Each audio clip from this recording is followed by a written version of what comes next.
ጤና ይስጥልኝ። ይህ ግሎባል ዴይሊ ኒውስ ነው። እኔ ቤቲ ነኝ። ዛሬ ግንቦት 19 ቀን 2018 ወይም በዩሮፒያን ካላንደር ሜይ 27 2026 በዓለም ዙሪያና በኢትዮጵያ የተከሰቱ አበይት መረጃዎችን ይዘንላችሁ ቀርበናል። እኔ አዘጋጅና አቅራቢው ቤቲ ነኝ። በዛሬው የዜና እወጃችን በመካከለኛው ምስራቅ ዳግም ያገረሸውን የአሜሪካና ኢራን ውጥረት፣ የእስራኤል ባለስልጣናት በትራምፕ አስተዳደር ላይ ያላቸውን ስጋት፣ በዲሞክራቲክ ሪፐብሊክ ኮንጎ በኢቦላ ሕክምና ማዕከል ላይ የተፈጸመውን አሳዛኝ ጥቃት፣ የስታርባክስ ኮሪያን ያልታሰበውን ገበያ ቀውስ እንዲሁም እዚሁ ካናዳና አጎራባች ሀገራት ለሚያስተናግዱት የ2026 የፊፋ ዓለም ዋንጫ የቅርብ ጊዜ መረጃዎችን አዘጋጅተናል። አብራችሁን ቆዩ።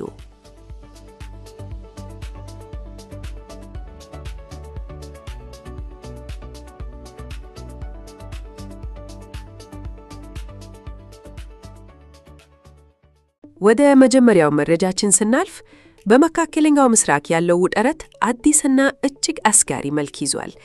የአሜሪካ ጦር ሴንትኮም በደቡባዊ ኢራን በሚገኘው የሚሳኤል ማስወንጨፊያ ጣቢያና ፈንጂ አጥማጅ ጀልባዎች ላይ ድንገተኛ የአየር ጥቃት መፈጸሙን ተከትሎ የሆርሙዝ ወሽመጥን ለማስከፈት ተደርሶ የነበረው የሁለቱ ሀገራት ጊዜያዊ የተኩስ አቁም ስምምነት አደጋ ላይ ወድቋል።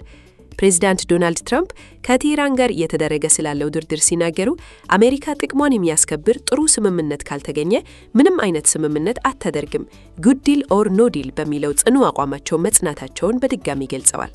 በሌላ በኩል ይህ የአሜሪካና የኢራን የሰላም ውይይት በእስራኤል በኩል ከፍተኛ ስጋትን የፈጠረ ሲሆን የእስራኤል ጠቅላይ ሚኒስትር ቤንያሚን ኔታንያሁ በዝግ በሮች በሰበሰቧቸው የግል ስብሰባዎች ላይ ፕሬዚዳንት ትራምፕ በኢራን ላይ በሚያደርጉት ድርድር ላይ እስራኤል ያላት የድርድርና ተጽዕኖ የማሳደር አቅም በጣም አነስተኛ ነው ሲሉ መናገራቸውን ተሰምቷል። ይህም በሀገሪቱ የውስጥ ፖለቲካ ተቃዋሚዎች መንግስት በዋሽንግተን ላይ ያለው ዲፕሎማሲያዊ ተጽዕኖ ታሪካዊ ዝግጠት ላይ መድረሱን በመጠቀስ ጠንካራ ትችት እንዲሰነዝሩበት አድርጓል። በተጨማሪም ኔታንያሁ በሊባኖስ በሄዝቦላህ ላይ የሚደረገው ዘመቻ እንዲጠናከርና ተጨማሪ እግረኛ ሰራዊት ወደ ድንበር እንዲጠጋ ትዕዛዝ በሰጡበት በዚህ ወቅት የእስራኤል ጦር በምስራቃዊ ሊባኖስ በቤካ ሸለቆ በሚገኘው ማሽገራ በተባለ መንደር ላይ በፈጸመው ተከታታይ የአየር ጥቃት ቢያንስ 12 ሰዎች መገደላቸውን የሊባኖስ ብሔራዊ የዜና ወኪል ንንና ዘግቧል።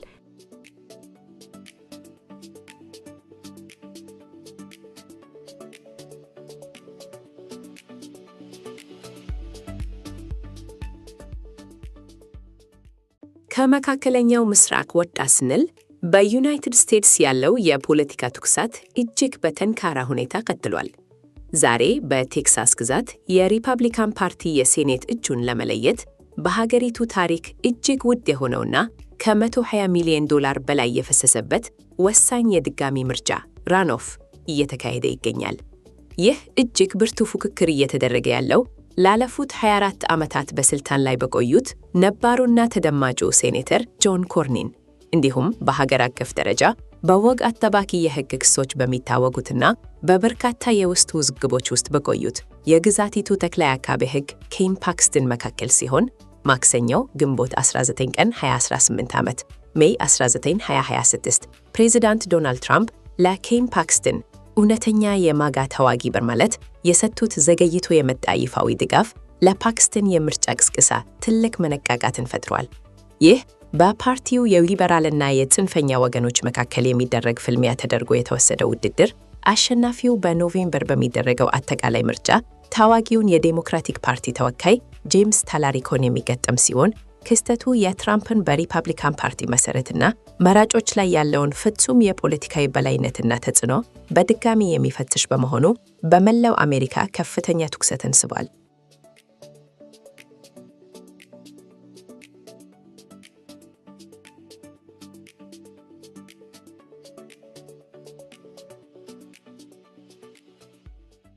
በመቀጠል ወደ አፍሪካ አህጉር እናመራለን። በዴሞክራቲክ ሪፐብሊክ ኮንጎ አሳዛኝ ክስተት ተፈጥሯል።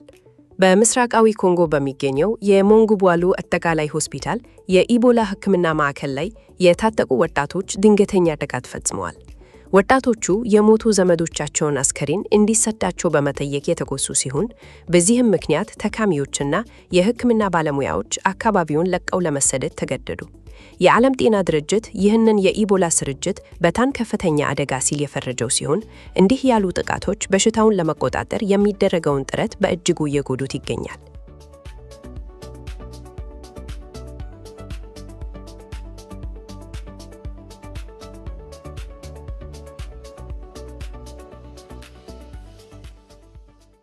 ወደ እስያ የንግድ ዓለም ስንሻገር በዓለም አቀፉ የቡና አቅራቢ ኩባንያ ስታርባክስ ሶስተኛ ትልቅ ገበያ በሆነችው ደቡብ ኮሪያ ውስጥ ኩባንያው ታሪካዊ ስህተት ያለበትን የንግድ ማስታወቂያ በማውጣቱ ሳቢያ ታይቶ የማይታወቅ ከባድ ብሔራዊ ቀውስና የሽያጭ ማሽቆልቆል ገጥሞታል።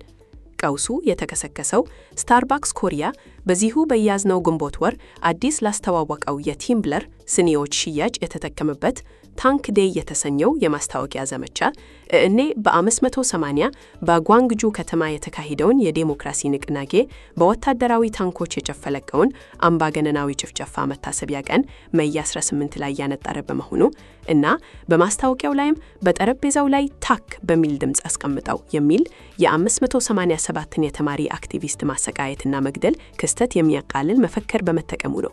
ይህንን ተከትሎ የደቡብ ኮሪያ መንግስት ድርጊቱን በይፋ ያወገዘ ሲሆን መከላከያ ሚኒስቴርን ጨምሮ በርካታ የመንግስት ተቋማት የስታርባክስ ምርቶችን ሙሉ በሙሉ ማገዳቸውንና ሸማቾችም የኩባንያውን የሞባይል መተግበሪያ በስፋት በመሰረዝ ላይ መሆናቸውን አስታወቁ። የተፈጠረውን ከፍተኛ ህዝባዊ ቁጣ ለማረጋጋት የስታርባክስ ኮሪያ አብላጫ ድርሻ ያለው የሺንሴጋይ ግሩፕ ሊቀመንበር ቹንግ ዮንጊን በቴሌቪዥን ቀርበው ይቅርታ የጠየቁ ሲሆን የስታርባክስ ኮሪያ ዋና ስራ አስፈጻሚ ሶን ጁንኪውንን ወዲያውኑ ከስልጣን አባረሩ። በቅርቡ ይፋ በሆነው የውስጥ ምርመራ መሰረት የኩባንያው የኢኮመርስ ቡድን ማስታወቂያውን ለማውጣት በአርቲፊሻል ኢንቴሊጀንስ AI እንደተጠቀመና አመራሮቹም ፋይሉን በአግባቡ ሳይመረምሩ እንዳጸደቁት ታወቀ ሲሆን በአሁኑ ወቅት ጉዳዩ በፖሊስ ደረጃ ወንጀል ምርመራ እየተካሄደበት ይገኛል።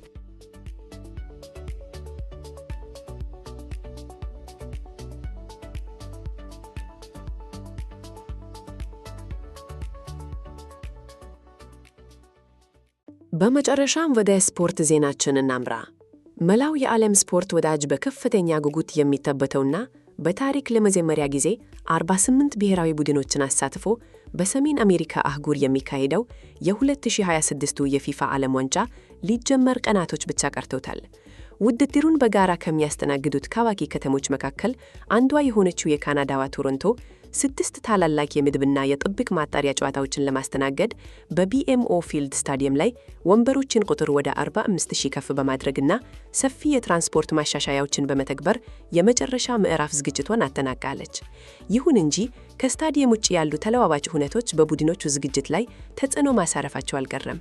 የዲሞክራቲክ ሪፐብሊክ ኮንጎ ብሔራዊ ቡድን በሀገሪቱ ምስራቃዊ ክፍል ከተቀሰቀሰው አዲስ የኢቦላ ስጋትና የደህንነት እጥረት ለመሸሽ የቅድመ ዓለም ዋንጫ የልምምድ ማዕከሉን በአስቸኳይ ወደ ቤልጂየም ብራስልስ አዛውረዋል።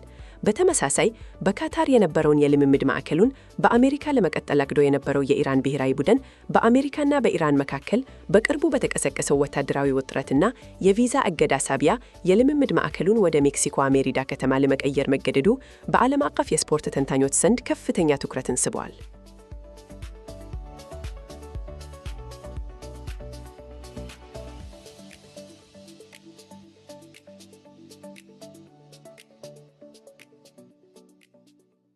የዛሬው ግሎባል ዴይሊ ኒውስ ዝግጅታችን ይህንን ይመስል ነበር።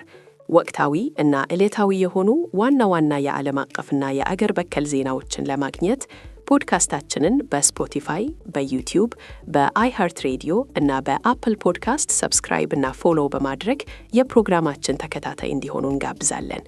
ከዝግጅቱ ጋር አብሬያችሁ የነበርኩት እኔ ቤቲ ነበርኩኝ። ለዕለቱ የነበረን ዘገባዎች እነዚህን ይመስሉ ነበር። በሌላ ጊዜ እስክንገናኝ ድረስ ለሁላችሁም ሰላምና መልካም ቀን እየተመኘው በዚሁ እለያችኋለሁ። ቸር ሰንብቱ።